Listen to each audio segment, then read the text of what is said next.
এই গীতা পাঠের জয়যাত্রা শুরু হয় প্রথম শ্রীধাম নবদ্বীপ থেকে। ৫,০০০ কণ্ঠে গীতা পাঠের আয়োজন দিয়ে ৫,০০০ কণ্ঠে প্রথম হয় শ্রীধাম নবদ্বীপে, মহাপ্রভুর ধামে, মহাপ্রভু চৈতন্যদেবের মাটিতে। তারপর লক্ষ কণ্ঠে গীতা পাঠ এই ব্রিগেড প্যারেড গ্রাউন্ডে গত বছর শিলিগুড়ি কাবাখালী ময়দানে হয়েছিল। এবার ৫ লক্ষ কণ্ঠে গীতা পাঠের আয়োজন সনাতন সংস্কৃতি সংসদের আয়োজনে, এবং উপস্থিত থাকছেন বাগেশ্বর ধাম বাবা ধীরেন্দ্র শাস্ত্রীজি মহারাজ এবং দিব্য ভব্য আজকে তার ভূমি পূজা হলো। পবিত্র ধর্মধ্বজা স্থাপন হয়েছে এবং গীতা ৫ লক্ষ কণ্ঠের গীতা পাঠের সমস্বরে উচ্চারণে এই ব্রিগেড প্যারেড গ্রাউন্ড হয়ে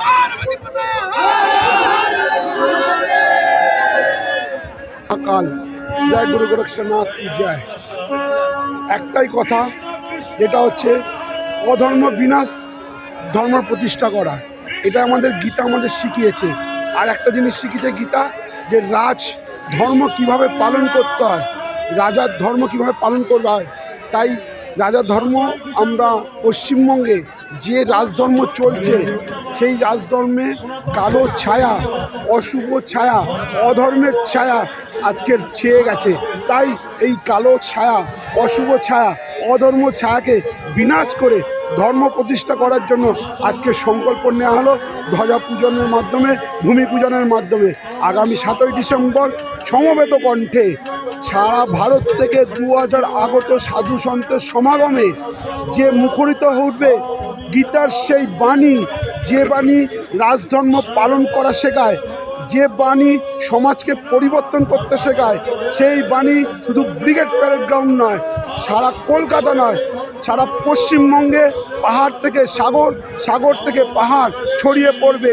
আর আগামী দিনে পশ্চিমবঙ্গকে অধর্ম, যে রামকে নিয়ে রামায়ণ তৈরি হয়েছিল, সে রামায়ণ রাবণ যখন সীতা হরণ করে নিয়ে গেছিল, তখন কিন্তু রাম সীতা উদ্ধার করার জন্য অকাল বোধন করেছিল মা দুর্গার, আর মা দুর্গার পুজো করেছিলেন রাবণ স্বয়ং। কাজেই রাবণও জানে অধর্মের বিনাশ হবে, ধর্ম প্রতিষ্ঠা হবে।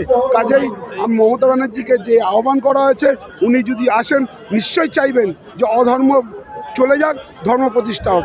আমি আহ্বান করছি উনি যেন আসেন, উনি যেন অধর্মের বিনাশ করে ধর্ম প্রতিষ্ঠা করবে। বলেছে না বলেছে ওটা ওরা ভালোভাবে বলতে পারবে, সেখানে ওরা নিশ্চয়ই কোনো কিছু একটা ভেবেছে তো বলেছে, সেখানে দেখা যাক। আয়োজনের প্রয়োজনটাই আমাদের আসলে জানতে হয়।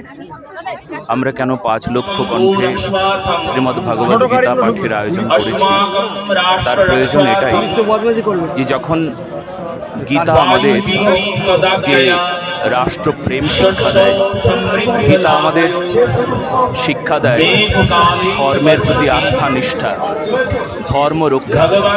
কারণ শ্রীমদ্ ভগবদ্ গীতা ৭০০টি শ্লোকে যদি আমরা সেই শ্লোকের নির্যাসকে ঘাটি, তবে সেখানে রাষ্ট্র রক্ষা, সেখানে ধর্ম রক্ষা।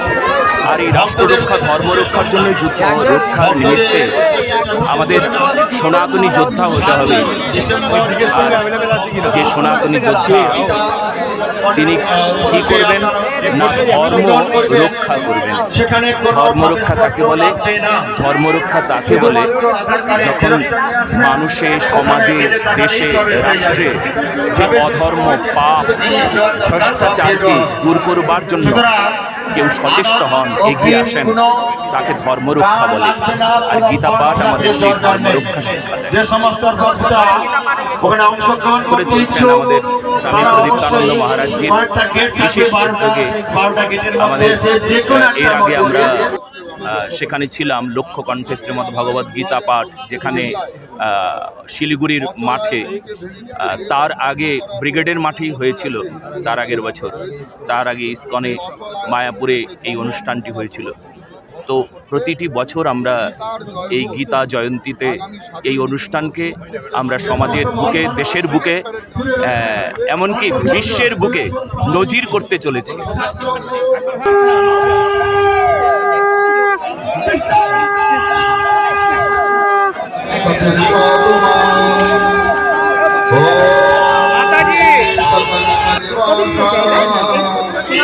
পবিত্রতাটা সম্পূর্ণ হয়, কোনো শত্রু আসে না, শত্রু নাশ হয়।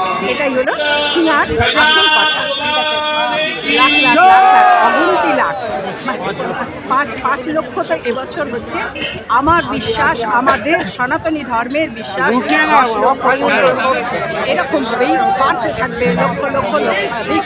কারণ আমরা যে সর্বদা বলছি কৃষ্ণ কৃষ্ণ হরে হরে গীতা পাঠ ঘরে ঘরে, আর আমি বলি কৃষ্ণ কৃষ্ণ হরে হরে গীতা পাঠ অন্তরে অন্তরে। কৃষ্ণ কৃষ্ণ হরে হরে গীতা পাঠ অন্তরে অন্তরে, আর কৃষ্ণ কৃষ্ণ হরে হরে গীতা পাঠ দেশ দেশান্তরে, সকলের ঘরে ঘরে, সকলের দেশ দেশান্তরে, অন্তরে অন্তরে গীতা গীতা গীতা গীতা মুখরিত হোক, শ্বাসে শ্বাসে গীতা আসে। এটাই যেন আমাদের হিন্দু সনাতনীদের এই পবিত্রতা, হাসি আর বাসি আর গীতাকে ভালোবাসি। আমরা এই নিয়েই যেন আমাদের জীবনটি ধারণ করতে পারি। শক্তি, সনাতনী শক্তি জাগরণের সূত্রপাত হয়ে গেছে, চলতেই থাকবে, চলতেই থাকবে। আর কোনো অশুভ শক্তি আমাদের হিন্দুত্বকে অশুভত্ব আনতে পারবে না, স্পর্শ করতে পারবে না। আমরা সনাতনী, আমরা এটাই জানি যে আমাদের জয় নিশ্চয়ই হবে, কারণ আমাদের হৃদয়ে আছে শক্তি, প্রাণে আছে ভক্তি, আর হাতে রয়েছে মুক্তির সেই সিংহ, সেই সিংহা রয়েছে হাতে, যেটা দিয়ে মুক্তি হবে, ত্রিশূল হাতে থাকবে। আমরা সকলে মিলে এগিয়ে চলবো। হর হর মহাদেব। আর গীতা পাঠ ঘরে ঘরে, গীতা পাঠ অন্তরে অন্তরে, গীতা পাঠ দেশ দেশান্তরে।